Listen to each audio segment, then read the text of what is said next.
İstanbul Politikalar Merkezi, Sabancı Üniversitesi, Stiftung Mercator girişimi ve Medyaskop ortaklığıyla hazırlanan Nasıl Bir Dünya, Nasıl Bir Türkiye'nin yeni bölümünden herkese merhaba.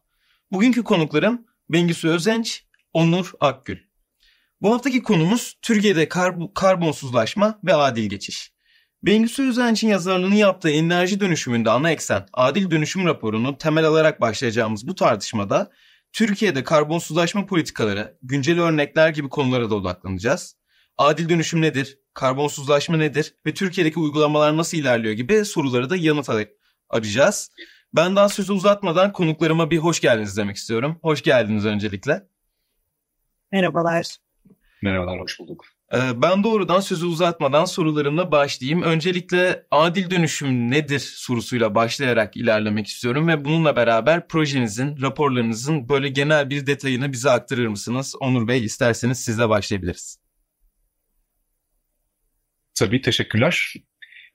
Yani adil dönüşüm dediğimizde zaten biraz kendisini anlatan bir kavram malum. Adil dönüşüm, biz tabii daha çok enerji sektörü bağlamında konuşuyoruz adil dönüşümü. Türkiye'de elektrik enerjisinin üretiminde kömür, fosil yakıtlar, kömür ve doğalgaz önemli bir yer tutuyor. Ve adil geçiş dediğimizde de adil dönüşüm, adil geçiş birlikte kullanılan kavramlar. Adil dönüşüm dediğimizde de aslında Türkiye'nin bugünkü mevcut elektrik üretimindeki kömürün belirli bir plan dahilinde sistemden çıkışını hazırlayan ve bunun mağduriyetler yaratmadan, olduğu kadarıyla yani olabilecek en az mağduriyet yaratmadan problemleri çözerek ilerlemesini aslında anlatıyoruz. Tabii kömür termik santrallerin çok böyle kuruldukları bölgede çok büyük etkileri oluyor. Yani hayat artık asla daha önce olduğu gibi olmuyor kömür santraller sonrasında. Ekonomik etkisi, toplumsal etkisi, kamu sağlığının etkisi, çevre sağlığının etkisi büyük olan bunlar tesisler. Ve çok uzun süre çalışıyorlar. Yani ekonomik ömürleri 35 sene olur genelde kağıt üstünde, 30-35 sene. Fakat 40 yılı 50 yılı aşkın çalışan santraller de var Türkiye'de. Dolayısıyla bu uzun zamanlar boyunca aslında toplumsal yapıyı, ekonomik yapıyı çok son derece etkileyip hani tabiri caizse bulundukları bölgenin DNA'sına yerleşiyor santraller. Dolayısıyla santrallerin kapatılış süreci bütün bu dinamikleri etkileyerek gerçekleşen bir süreç haline geliyor. Burada çalışan insanların durumları ki bazı santrallerin bulunduğu yerlerde madenler de oluyor.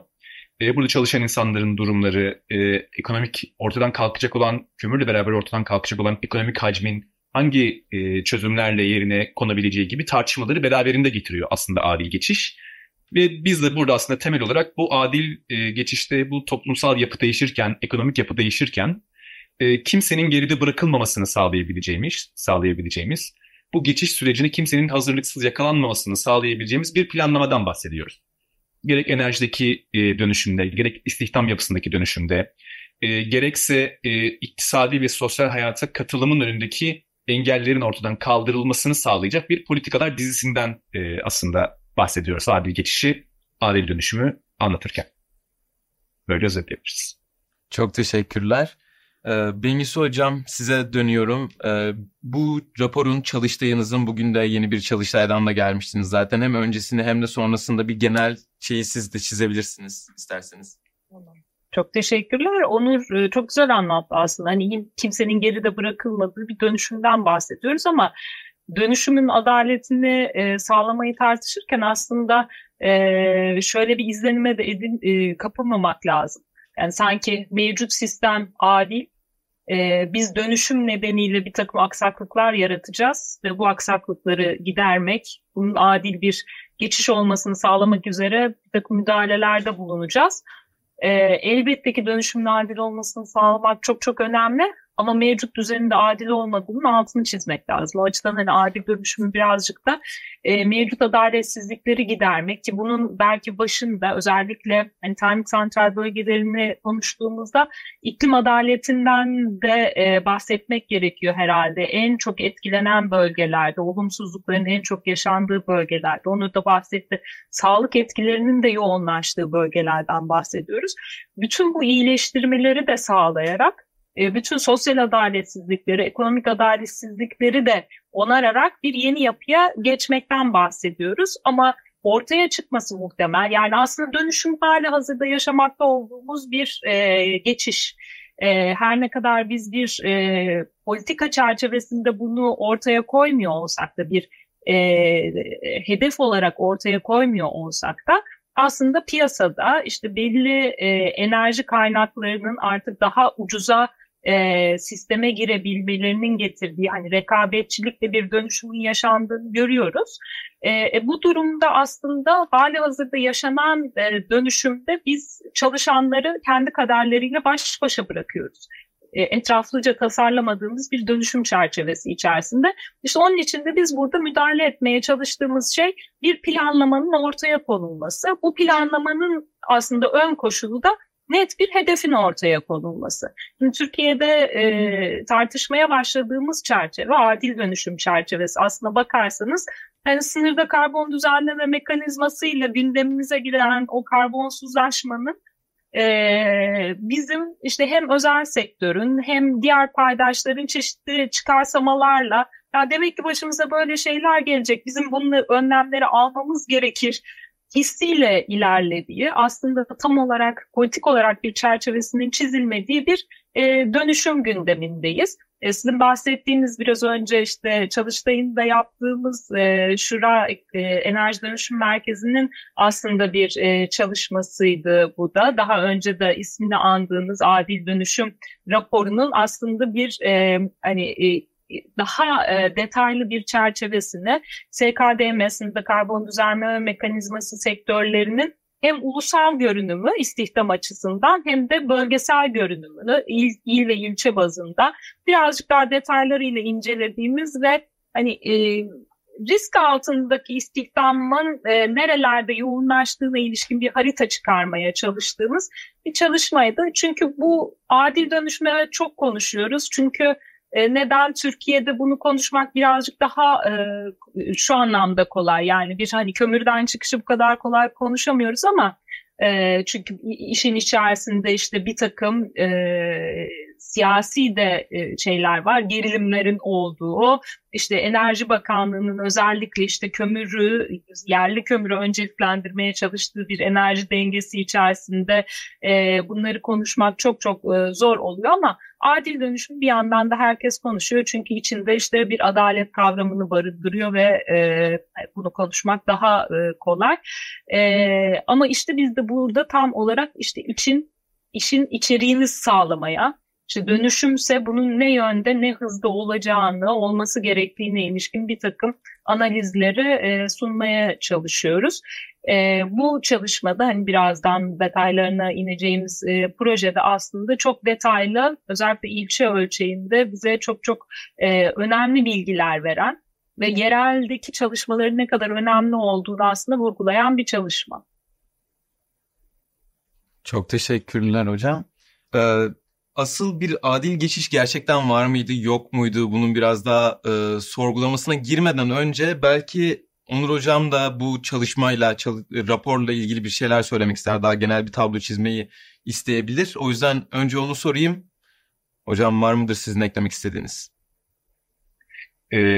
Tam da işte Bengisu'nun bıraktığı yerden o bilginin üretiminden aslında devam edebiliriz. İstanbul Politikalar Merkezi olarak işte Sefiye ile beraber ortaklaşa yürüttüğümüz bir proje aslında bu yaptığımız. Türkiye'de adil geçişin desteklenmesi isimli bir proje. Temel olarak zaten yani Türkiye'de enerji dönüşümüyle, kömürden çıkışla adil geçiş, adil dönüşüm süreçleriyle ilgili olarak aslında gerek saha ölçeğinde, yerel ölçekte, gerekse ulusal ölçekte neyin ne şekilde algılandığını, yani adil geçiş kavramından bu konunun paydaşlarının ne anladığını, ne kadar bu kavrama aşina olduklarını ve bu kavramla ilgili konuştukça, düşündükçe, bunu tartıştıkça ihtiyaçların nerelerde yoğunlaştığını, hangi konuların ön plana çıkması gerektiğini, hangi konularda en acil önlemlerin devreye alınması gerektiğini düşündüklerini aslında anlamaya çalıştığımız bir süreç oldu bu proje. 2 tane ayrı lokasyonda çalıştık işin yerel ölçeğinde. Çanakkale'deki Çan ilçesindeki santraller odaklı olarak, yani Çan ilçesi odaklı olarak diyelim daha doğrusu. Ve de yatağında işte hem kömür madeninin hem santralin bulunduğu yatağında Çan'da da aynı şekilde bu 2 bölgede çalışmalar yaptık. Yatağan'dan biraz bahsetmek gerekirse Yatağan'daki santral epey eski. 1982 yılında açılmış. Kamu santrali olarak açılmış ve ardından 2014'te özelleştirilmiş bir santral. Zaten hani kamuoyunun da yakından tanıdığı da bir santral aslında. Eski olmasıyla da ilgili tabii bu. Çok büyük sağlık etkilerinin olduğu, çok büyük miktarlarda sağlık sorunlarının, erken ölüm vakalarının gerçekleştiği, çok büyük çevre sorunlarının yaşandığı uzun vadede bir bölge Yatağan. Aslında kendi kültürü içerisinde de barındırmıyor. Yani bir kömür kültürü normalde santralle ilişkilendirilmiş bir kömür kültürü yok. Kömür sektörü oraya bir istihdam sağlayıcı olarak giriyor. Aslında bölge bunu benimsemiyor da yani nihayetinde. Yani aslında baştan itibaren biraz problemli bir ilişki olarak doğmuş bir bölge Yatağan'daki kömür varlığı. Ve sonrasında tabii ki süreçte büyük itirazlarla gerçekleşiyor bölge halkının kömür sektörüyle ilişkisi. Bir yandan da tabii istihdam yapısını oldukça değiştiriyor. Bugüne geldiğimizde baktığımızda artık kömür temininde büyük bir problem var santral için o bölgede. Yüzeydeki yani yer üstündeki maden kömür madeninin çıkarılma faaliyetleri bir son noktasına varmış durumda. Kömür temininde problem yaşıyor santral. Dolayısıyla bir yandan da aslında santralin işletmecisinin de biraz bir dönüşüm planlaması yapmaya çalıştığını da görüyoruz bir yandan. Zaten kamuoyuna yansıyan yani basına yansıyan haberlerden de oradaki güneş potansiyelini değerlendirmek üzere işte bir hibrit bir operasyona geçmeyi, bir güneş santrali kurmayı istediğini de zaten biliyoruz. Tabii Yatağan'ın bir yandan da aslında çok farklı olanakları var. Başta dediğimiz gibi adil geçiş politikaları aslında bir mevcut adaletsizlikleri giderme artı yenilerinin yaşanmasının önüne geçme politikalar dizisi. Bunun için aslında bölgenin her bölgeden bölgeye tabii ki değişiyor haliyle. Bir reçeteden bahsedemiyoruz adil geçiş söz konusu olduğunda. Ve Yatağan'ın aslında Yatağan'a özel reçetesi içerisinde şunu da görüyoruz ki bu iyimser bir durum aslında Yatağan özelinde. Kendi içerisinde buradaki geçişin istihdam sorunlarına, toplumsal cinsiyet eşitliği sorunlarına, gençlerin kendi kaderini çizebilme sorunlarına ve bölgenin kendi kendisine yetebilecek bir ekonomi yaratma sorunlarına verecek bir cevabı var aslında Yatağan bölgesinde. Farklı senaryolarla geliştirilebilecek bir istihdam modeli. Orada çok önemli bir kültür bölgesi var. Antik kentler bölgesi Yatağan aslında. Bunun ileri vadede, uzun vadede, orta vadede, uzun vadede ciddi istihdam barındırdığını söyleyebiliyoruz. Yani ciddi istihdam olanakları barındırdığı düşünülebiliyor. Yine farklı alanlar, tarım olsun, zeytincilik olsun, farklı alanlarda istihdam sağlama kapasitesi var. Dolayısıyla belirli bir plan dahilinde burada geçişin makul, mantıklı bir şekilde gerçekleşebileceğini bahsedebildiğimiz bir yer aslında Yatağan. Bizim çalışma aslında bunu ortaya çıkardı.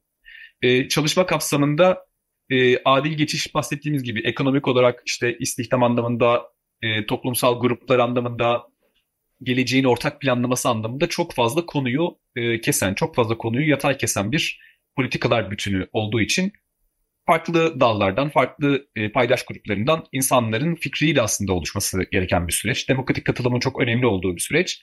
Biz de bu çalışmada Yatağan'da 30'lu aşkın 32 kişiyle derinlemesine mülakatlar gerçekleştirdik. Ve onlardan biraz dinledik Yatağan'ın nereye oturduğunu kömür hayatı içerisinde, kömür serüveni içerisinde ve kömürden çıkışa eşlik edecek olan süreçte bu adını adil geçiş koyduğumuz süreçte Yatağan'ın kendi kamuoyunun bunu nasıl anladığını ve nasıl ilerletilmesi gerektiğini düşündüğünü aslında öğrenmiş olduk. Ve aslında dedikleri kesin olarak şöyle bir şey var.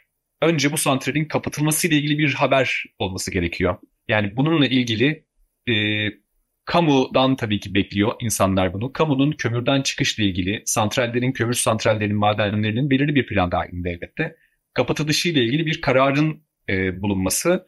Bu sayede farklı toplumsal grupların, farklı istihdam gruplarının kendilerini bu gelecek planına hazırlayabilecekleri, gençlerin daha kendilerini sosyal olarak geliştirebilecekleri, mesleki danışmanlık alabilecekleri, kadınların aynı şekilde malum nihayetinde kömür sektörü kadınların bilhassa kömür madenciliği zaten kadınların katılımını doğrudan yasayla engelleyen bir konu. Çünkü işte tehlikeli iş sınıfına alındığı için kadınlar zaten madende çalışamıyorlar.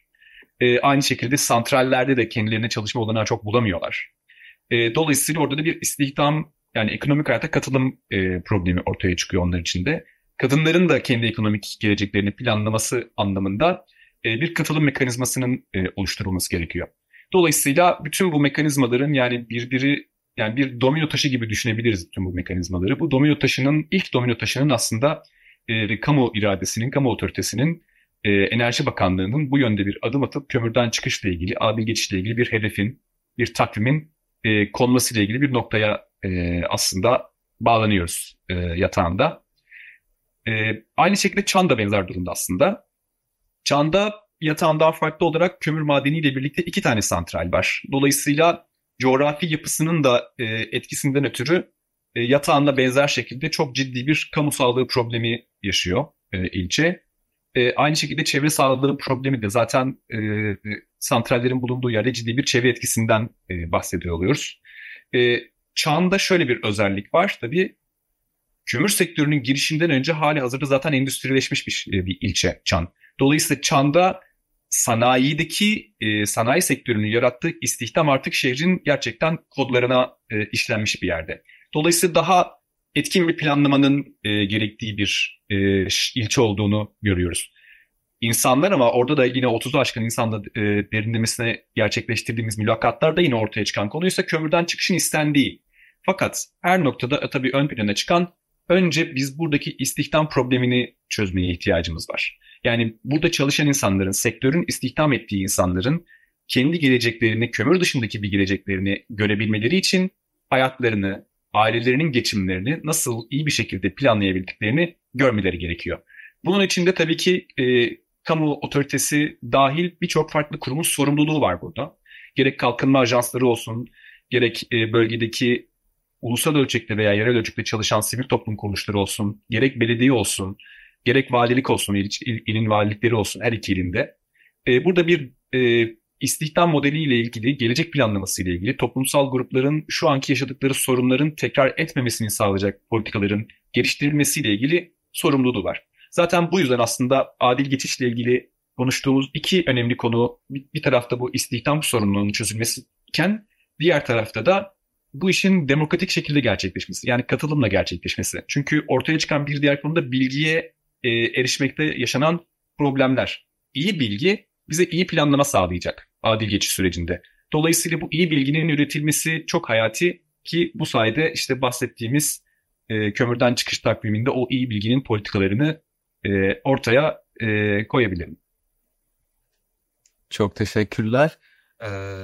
Bengüsü Hocam, yayından önce demiştiniz bu projenin istihdam kısmı da bugün yayınlandı. Ben de birazcık oradan bahsedebilirim diye. Herhalde Onur Bey'in bıraktığı yerden oraya doğrudan ilerleyebiliriz diye düşünüyorum. Veya eklemek istediğiniz bir şeyler varsa doğrudan sözü alabilirsiniz. Tabii.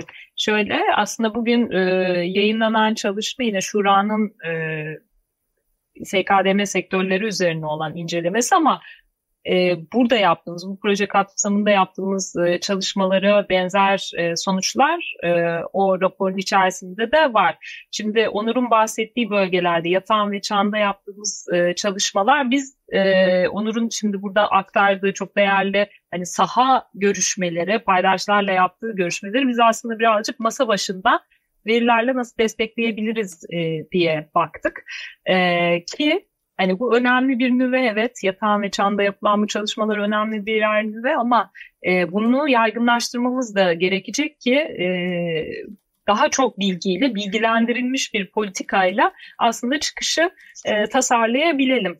Bizim yaptığımız çalışma şöyle, daha yüksek çözünürlüklü bir veri kaynağı aracılığıyla, yani ilçe bazında yapabildiğimiz analizlerle aslında sektörün görünümüne baktık. Hem Yatağan'da hem Çan'da bu sektörde çalışanlar, bu sektörün yarattığı dolaylı istihdam derken de ticari alışverişler yoluyla aslında diğer sektörlerden sağlanan hizmet ve girdilerle o sektörlerde yaratılan istihdamdan bahsediyorum. Hem de bunların dolaylı istihdamın nerede oluştuğuna ilişkin bir takım bilgilere erişmeye çalıştık. Şimdi bize neyi veriyor aslına bakarsanız? hem aslında verinin genel yapısından şu şansı ediniyoruz. Şimdi biliyorsunuz işte şey dediğinizde, kömür dediğinizde aklımıza işte Zonguldak geliyor. Evet, Zonguldak zaten taş kömür madenciliğinde madencilik sektörünün, kömür madenciliği sektörünün önemli bir kısmını kapsıyor istihdam bakımından. Ama ilçelerin içinde istihdamın bütün yaşamsallığın diyeyim, bu sektörden kaynaklandığı yerler de var. Yani sektörün içinde küçük olup ama o ilçe için ya da il için çok önemli bir kaynak oluşturan bölgeler de var. Hani o açıdan bu işte riskli bölgeleri ortaya çıkarmak önemli. Yatağan ve Çan özelinde baktığımızda şöyle aslında bölgeler bazı anlamda birbirlerine benziyorlar. Bazı yerlerde de ayrışıyorlar. Şöyle ki örneğin Yatağan, yani şöyle benzeştikleri yerlerden başlayayım. İkisinde de aslında istihdam tarafından baktığımızda %10'u istihdamın elektrik sektörü kaynaklı görünüyor. Bugünkü haliyle. Tabii ki bunun içerisinde elektrik üretiminin farklı kaynaklardan sağlandığı faaliyetler de var ama hani ağırlıklı olarak bakarsanız kömür kaynaklı elektrik üretiminden bahsediyoruz burada. Yatağında bu oran hani tarihsel olarak baktığımızda %16'dan %10'lara gelmiş. Ama Çan'da ise işte %3'lerden %10'a doğru yükselmiş. Yani aslında her iki ilçenin de izlediği yol birazcık farklılaşıyor bu anlamda. Ama nerede yine benzeşiyorlar? Her iki ilçede de doğal kaynağa bağlı ekonomiler yüksek görünüyor. Yani şöyle işte Yatağan'da mesela taş ocakçılığı ve taş işleme sektörleri özellikle önde ki bunu şeyde de görüyoruz. Yani işte örneğin işte kömürün beslediği sektörlerden bir tanesi taşımacılık. Çünkü kömürü çıkardığınız yerden taşıyacaksınız. Aslında o sektör aynı zamanda bu taş ocakçılığı sektöründen de besleniyor. Hani burada böyle de bir ilişki kurmak mümkün. İşte taş ocakçılığı sektörünün ve taş işleme sektörünün toplam satışları içerisinde, Yatağan'ın toplam satışları içerisinde aldığı pay %40 gibi bir oranda. İşte Çan'da da yine doğal kaynağa bağlı işte seramik üretimi ve sıvı ürünler üretimine bakıyoruz.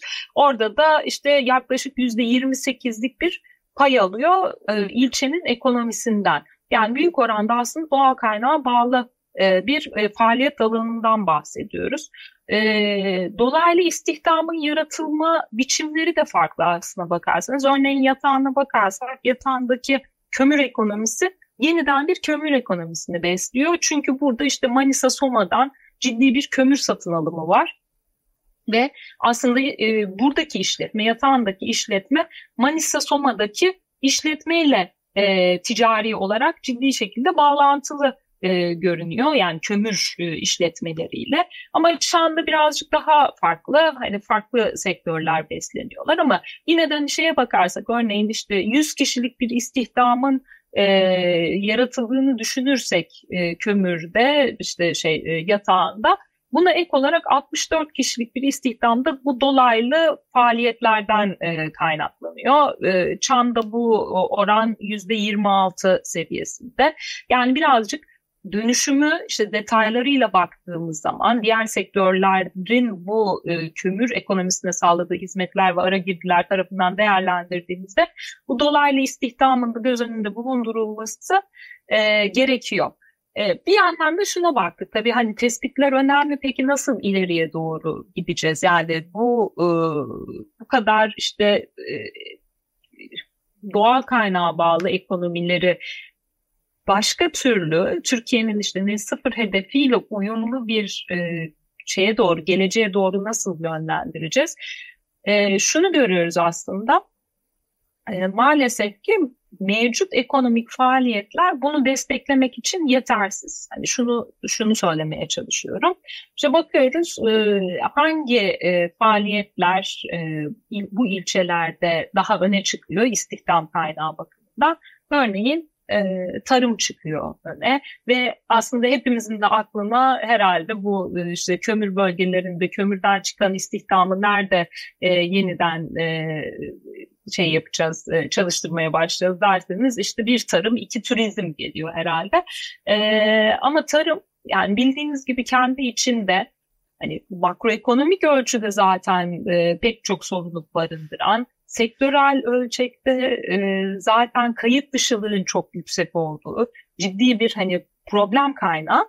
Bir de üstünde bu bölgelerde tarım istihdamı en hızlı daralan istihdam. Hani bu anlamda en hızlı daralan istihdamın olduğu alana yeni bir istihdam kaynağı yaratmak hani pek mümkün görünmüyor. Hangi tipte, yani şöyle hatta rakamlar vereyim, tarım %16, çanda %16 daralmış son 10 yıl içerisinde tarım istihdamı. Yatağında yanlış hatırlamıyorsam %5-6 civarındaydı daralma oranları. Hangi tipte istihdam yükseliyor bu bölgelerde? Hani yükselen istihdamın olduğu alanlara doğru kömürden çıkan istihdamı kaydıralım dersek, işte kamu yönetimi, eğitim ve sağlık. Yani daha çok aslında kamu girişimlerinin ağırlıklı olduğu alanlarda biz istihdamın arttığını görüyoruz ama bu artan istihdamın da 10 yılda %2 mesela. Yani bunlar da yüksek bir aslında istihdam kaynağı, yani potansiyeli taşımıyorlar. İstihdam edecek bir potansiyel taşımıyorlar. O zaman neyi söylemek lazım? Aslına bakarsanız bu adil dönüşüm konusu bir bölgesel kalkınma perspektifine oturuyor. Yani bizim aslında adil dönüşümü düşünürken sadece işletmeler bazında işte bu işletme kapandı, oradaki istihdamı nasıl yeniden bir yerde ya da erken emekliliğe sevk edeceğiz ki bu da hani dikkatle ele alınması gereken bir konu. Yani bunun sosyal kabul edilebilirliği ve işte Türkiye'de yine daha büyük sorunları konuştuğumuz bir alan herhalde emeklilik konusu. O açıdan da hani emekliliği farklı şekilde düşünmek lazım. Ama hani bunları düşündüğümüz zaman sadece böyle işletme ölçeğinde değil, o işletmenin diğer işletmelerle olan ilişkisi, bölge içerisindeki ağırlığı. Ama bunun yanında da Türkiye'nin topyekün işte karbonsuzlaşma dönüşümü tartışması içerisinde bölgesel kalkınma perspektifinden bizim şu an odağımızda olan bölgelerde ne tipte yeni bir ekonomiyi biz öngörüyoruz? O zaman bu yeni ekonominin getirebileceği istihdam fırsatları neler? Ve kömürden çıkan istihdamın bu yeni talep edilecek istihdamla olan ilişkisi, yani ne kadar işte işbaşı eğitimle bu kişiler yeniden beceri edindirilerek bu alanlarda istihdam edilebilirler. Bu beceri farkını nasıl kapatabiliriz? Ne tipte eğitim programlarına ihtiyacımız var? Bunların hepsini düşünmek gerekiyor. Ama en başta tabii ki ekonomik faaliyetlerin bölge bazında yeniden ortaya çıkarılması, yani yeni alanların keşfi. Çünkü halihazırdaki eğilimler bize gösteriyor ki aslında şu an kömürden çıkacak istihdamı doğal olarak absorbe edebilecek bir potansiyel yok. Evet, bir takım fırsatlar var ama bunu istihdamın tamamı için konuşmak mümkün değil. Onun için mutlaka bir kamu müdahalesinin gerektirdiği alanlar, en azından planlama aşamasında bunu kamu müdahalesinde ihtiyacımızın olduğunu görüyoruz. Bunu da belki şeyle de bağlantılamak lazım. Yani hani hem bir yandan Türkiye işte bir karbonsuzlaşma dönüşümü içerisinde işte bir takım çalışmalar yapıyor. Bir yandan da biliyorsunuz işte hem işte Maraş'taki yani depremler sonrasında yeniden iyileşme çalışmaları hem de o depremin gösterdiği, Şubat depremlerinin gösterdiği İstanbul'daki riskin aslında nasıl kontrol edileceği, yani İstanbul'u şu anlamda söylüyorum, Türkiye'nin önemli bir üretim üssünden bahsediyoruz. O işte deprem riskinin olduğu bölgede. O zaman biliyorsunuz hani hep şeyleri konuştuk.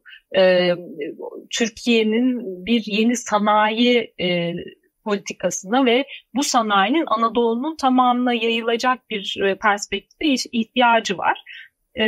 O zaman işte bunu hem adil dönüşümle birlikte düşünmek hem de işte net sıfır patikasıyla birlikte düşünmek gerekiyor. Tabii ki İstanbul'daki ya da işte etrafındaki Kocaeli'deki sanayi olduğu haliyle mevcut pratikleriyle Anadolu'ya yaygınlaştırmak değil. değişerek, dönüştürerek ve işte net sıfır patikasıyla uyumlu bir perspektifte bunların yeniden planlanmasına ihtiyaç var.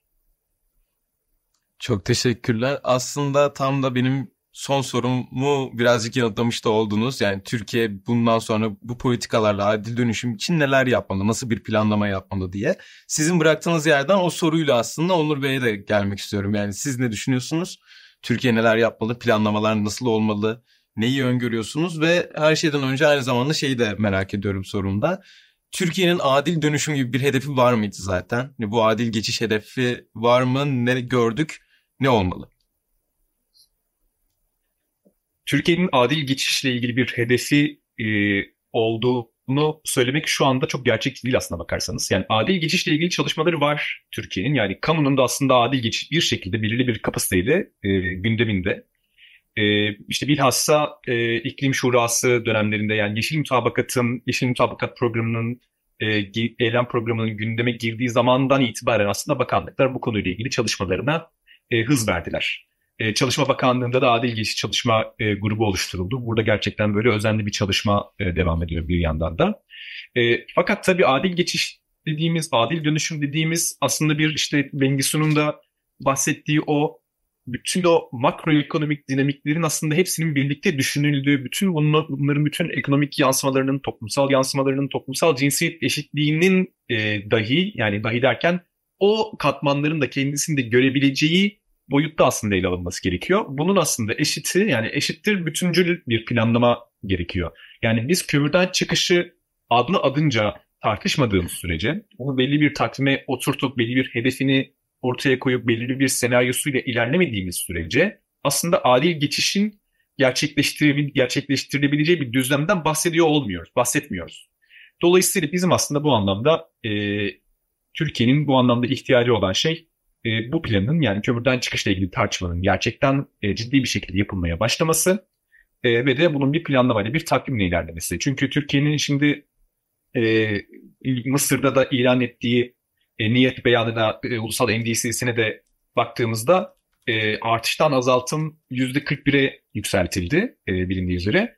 Fakat bu bir mutlak azaltım değil nihayetinde. Mutlak azaltım yani toplam emisyonlarda, ulusal emisyonlarda mutlak azaltım politikasına girilmediği müddetçe bu da zaten kömürden çıkışla aslında gerçekleştirilebilecek yani kömürden çıkış olmadan gerçekleştirilebilecek bir şey değil. Mutlak emisyon politikasına girilmediği sürece aslında bunun gerçekçi temellerine oturmuş olamıyoruz nihayetinde.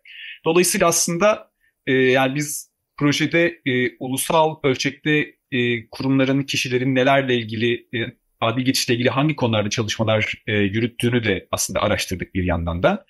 Kamunun kendi içerisinde adil geçişle ilgili ya da doğrudan adınca adil geçiş olmasa da yani yolu adil geçişe, adil dönüşüme çıkan, çalışmalar yapan tüm kurumlarda aslında bir yandan aynı noktada duruyorlar.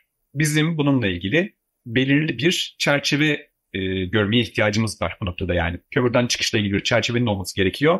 Bu sayede farklı kurumların, farklı bakanlıkların, farklı çalışma gruplarının yürüttüğü çalışma gerçekten böyle bir gerçekçi, reel bir politika düzlemine otursun. Sivil toplum da haliyle aynı fikirde. Ulusal ölçekte çalışmalar yapan sivil toplumun fikri de bu yönde.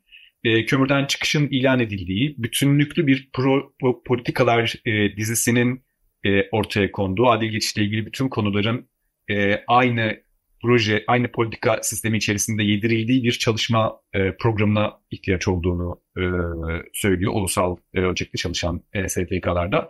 Dolayısıyla aslında geldiğimiz konu yine buraya geliyor. Adil geçişle ilgili gerçekten ciddi bir çalışmada olduğumuzu söyleyebildiğimiz gün aslında bizim ekonomide karbonsuzlaşma politikalarını kömürden çıkışla beraber konuştuğumuz gün aslında olacak. Çok teşekkür ediyorum. Bize ayrılan sürenin de yavaştan sonuna geliyoruz. O yüzden size son sözlerinizi veriyorum aslında. Eklemek istediğiniz, buraya da odaklanalım demek istediğiniz bir kısım varsa oradan da konuşabiliriz. Bengisu Hocam. Çok teşekkürler. Ben de o zaman çok kısaca hem Onur'un söylediklerine katılarak bir iki bir şey ekleyip aslında en başta söylediğim Onur'la vurguladığı yani Türkiye'deki adil dönüşüm gündemi şu an aslına bakarsanız iyi niyetli çabalarla yürüyor. Yani bilgilenmeye çalışıyoruz. Biz bilgilendiğimiz kadar ilgilenen tarafları bilgilendirmeye çalışıyoruz. Ama işin bir doğrultusu, net bir hedefi olmadığı sürece bunlar iyi niyetli çabaların ötesine geçmiyor ne yazık ki. Ve aslında bir halihazırda yaşadığımız dönüşümün ki bir takım işte işaretlerini de görüyoruz. Maalesef adalet tarafının işte şirketlerin insafına bırakıldığı, işte çalışanların kendi kaderlerine genellikle bırakıldığı bir dönüşüm içerisindeyiz. Biz tamamen işte bunu engellemek üzere bir girişimdeyiz, yani bütün çalışmalarımız aslında bunun arka planını besliyor. Bir de bu konuşmada çok değinmedik ama çok kısaca şeyi söyleyeyim, yani geldiğimiz noktada da elbette bu dönüşüm ciddi şekilde bir finansman ihtiyacını da gerektiriyor. Şimdi siz iddialı bir hedefi ortaya koymadığınız zaman aslında dünya üzerinde şu anda belli finansman imkanları da var. Adil dönüşüm odağında hatta dönüşümü destekleyecek imkanlar da var. Her ne kadar hızlı gelişiyor olsa da herkesin faydalanmasını sağlayacak kadar da geniş imkanlar değiller.